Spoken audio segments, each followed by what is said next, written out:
સો hi friends, તો ગુજરાતમાં paramedical courses એટલે કે નર્સિંગ કોર્સિસ માટેની પ્રથમ રાઉન્ડ માટેની જાહેરાત છે તે કરી દેવામાં આવી છે. ઓફિશિયલ વેબસાઇટમાં આવી અને તમે પોતે પણ ચેક કરી શકો છો. અહીંયા પ્રથમ રાઉન્ડની ચોઈસ ફિલિંગ માટેની જાહેરાત છે એ તમને જોવા મળશે. પહેલું જ તમને જોવા મળશે કે પ્રથમ રાઉન્ડ ઓનલાઈન ચોઈસ ભરવા માટેની માહિતી અહીં ક્લિક કરો.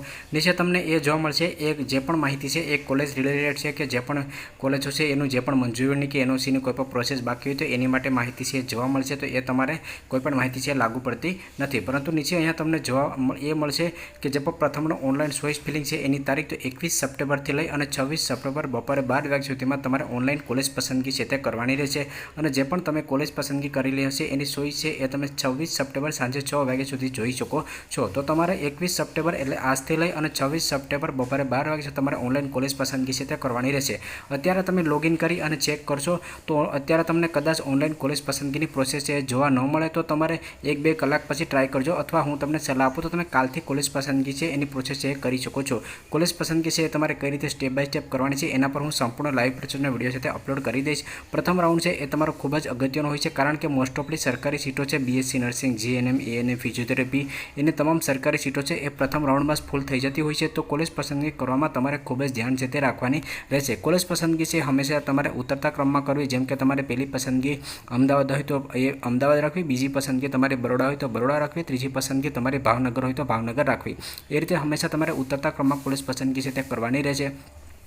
મેં મોક રાઉન્ડ માટે પણ લાઈવ પ્રોસેસનો વિડીયો બનાવેલો હતો અને આ ઉપરાંત પણ મોક રાઉન્ડમાં કઈ કોલેજમાં કેટલાય અટકેલું છે એનો વિડીયો પણ બનાવેલો છે. પ્રથમ રાઉન્ડમાં કોલેજ પસંદગી કરતી વખતે તમારે જે પણ ટિપ્સ એન્ડ ટ્રિક્સની માહિતી રાખવાની છે એ હું જ્યારે લાઈવ પ્રોસેસનો વિડીયો બનાવીશ એમાં પણ તમને સમજાવી દઈશ. અત્યારે જે પણ વિદ્યાર્થીઓને પેરામેડિકલમાં બીએસસી નર્સિંગ, જીએનએમ, એએનએમ એમાં એડમિશન લેવાનું હોય અને સરકારી કોલેજમાં ખાસ કરીને જે વિદ્યાર્થીઓ વેઇટ કરી રહ્યા હતા એ વિદ્યાર્થીઓને પ્રથમ રાઉન્ડની કોલેજ પસંદગી છે એ ત્યારે કરી લેવાની રહેશે. એ પણ વિદ્યાર્થીઓએ મોક રાઉન્ડમાં કોલેજ પસંદગી કરી હતી કે ના કરી હોય એનાથી કોઈ પણ ફરક નથી પડતો. તમે પ્રથમ રાઉન્ડમાં કોલેજ પસંદગી છે કરી શકો છો. પ્રથમ રાઉન્ડ છે એ તમારો ખૂબ જ અગત્યનો હોય છે, એટલે ફરીથી કહું છું કે પ્રથમ રાઉન્ડમાં તમારે ફરજિયાતપણે કોલેજ પસંદગી છે કરી લેવાની રહેશે. તમે બીએસસી નર્સિંગની સાથે લાયકાત ધરાવતો હોય, જીએનએમની સાથે લાયકાત ધરાવતો હોય, એએનએમ કોર્સ પણ સિલેક્ટ કરી શકો છો. તમે સરકારીની સાથે સેલ્ફ ફાઇનાન્સ કોલેજ પણ પસંદ કરી શકો છો. તો હું લાઈવ પ્રોસેસનો વિડીયો બનાવીશ, એમાં પણ તમને સંપૂર્ણ માહિતી છે સ્ટેપ બાય સ્ટેપ આપી દઈશ. હાલ અત્યારે નોટિફિકેશન ડિક્લેર કરવામાં આવી છે. જે પણ વિદ્યાર્થીઓને લોગિન કર્યા પછી કોલેજ ચોઈસનો ઓપ્શન જોવા મળતું હોય તો એ કોલેજ ચોઈસ છે કરી શકે છે. મોક રાઉન્ડમાંનો લાઈવ પ્રોસેસનો વિડીયો બનાવેલો છે એ જોઈને પણ તમે કરી શકો છો. પરંતુ હું કાલે એક લાઈવ પ્રોસેસનો વિડીયો અપલોડ કરી દઈશ કે તમારે સ્ટેપ બાય સ્ટેપ સંપૂર્ણ માહિતી સાથે અને ટિપ્સ એન્ડ ટ્રિક્સ સાથે તમારે કઈ રીતે કોલેજ ચોઈસ છે તે કરવી જોઈએ. આ ઉપરાંત પણ જે પણ પેરામેડિકલ નર્સિસની અપડેટ આવતી હોય છે સંપૂર્ણ અપડેટ હું ઇન્સ્ટાગ્રામ પેજમાં અપલોડ કરતો હોઉં છું. તો સ્કોલરશિપની અપડેટ હોય કે એડમિશનની અપડેટ હોય એના માટે તમે ઇન્સ્ટાગ્રામ પેજમાં પણ ફોલો કરી લેજો.